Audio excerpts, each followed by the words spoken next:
Shalom,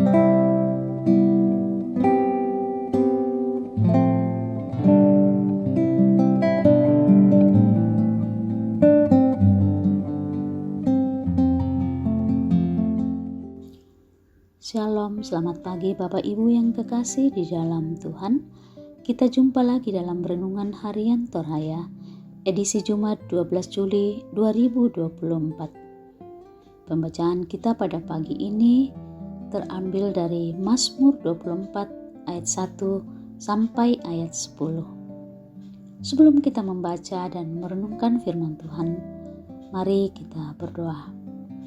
Tuhan Yesus yang baik, terima kasih untuk hari baru, hari yang Kau-Kurniakan kepada kami.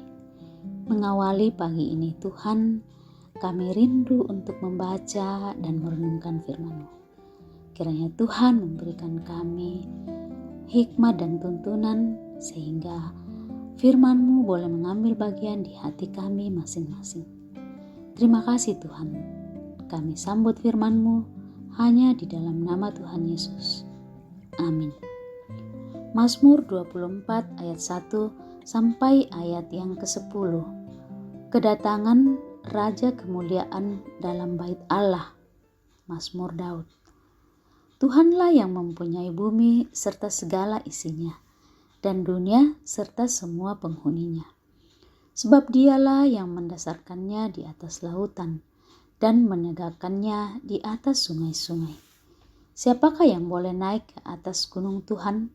Siapakah yang boleh berdiri di tempat yang kudus?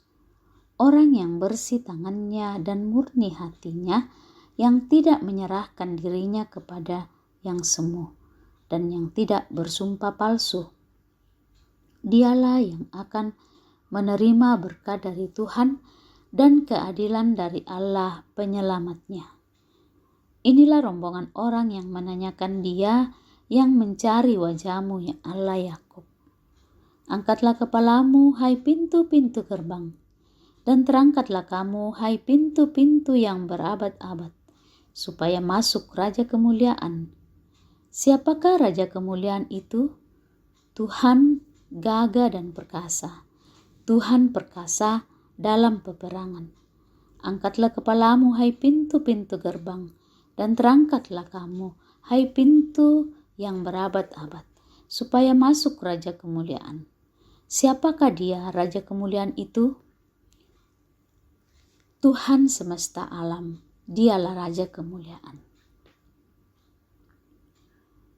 Bapak Ibu yang kekasih di dalam Tuhan, tema renungan kita pada pagi ini adalah perbuatan yang tidak berkenan, atau lan bahasa Toraya gau tangtongan. Tema perenungan Gereja Toraja dalam minggu ini berbicara mengenai penerimaan Tuhan terhadap kelemahan manusia. Bahkan lebih dari itu, Ia menjadikan kelemahan kita sebagai alat untuk menyatakan kesempurnaan kuasa-Nya. Sepintas perikop hari ini terkesan kontras dengan hal di atas. Apakah benar demikian? Pada ayat 3, pemazmur mengajukan pertanyaan tentang siapa yang dapat berjumpa dengan Tuhan. Ia segera menjawabnya bahwa orang yang bersih tangannya dan murni hatinya. Sekilas jawaban tersebut menuntut kesempurnaan hidup seseorang, bukan? Sebenarnya jika ditelisik, pemazmur juga sadar bahwa tidak mungkin seseorang mampu mencapai kesempurnaan. Kesadaran tersebut termuat di dalam dua frasa pada ayat 4b, yakni tidak menyerahkan dirinya kepada penipuan dan tidak bersumpah palsu. Perhatikan kata menyerahkan dan bersumpah.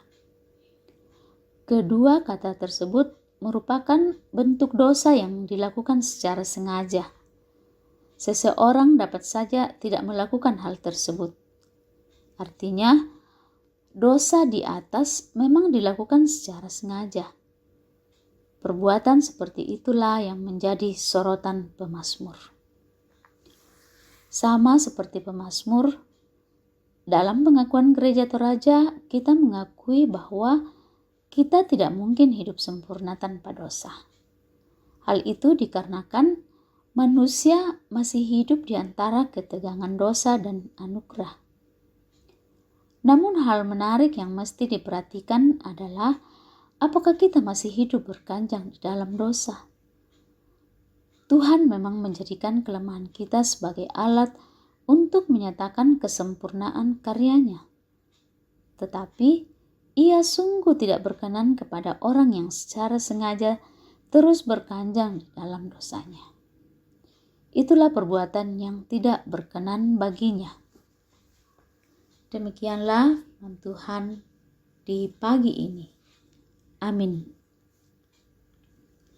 Mari kita berdoa.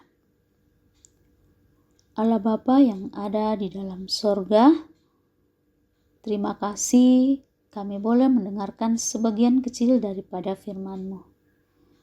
Biarlah firman-Mu yang telah kami baca dan kami dengarkan bersama-sama boleh menjadi petunjuk dan penolong bagi kami di dalam menjalani kehidupan yang masih Engkau berikan kepada kami.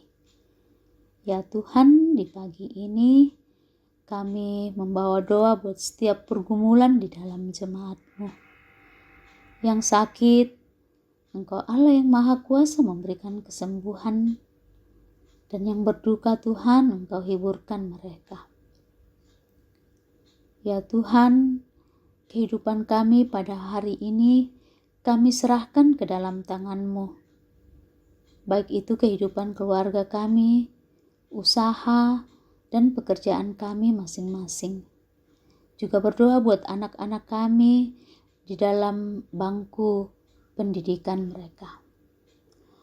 Ya Tuhan, karuniakan kami kesehatan juga hikmat, sehingga kami boleh mengalami hari-hari yang kami lalui dengan baik dan takut akan Tuhan. Ampuni segala dosa kami Tuhan, di dalam Kristus Yesus kami berdoa. Amin.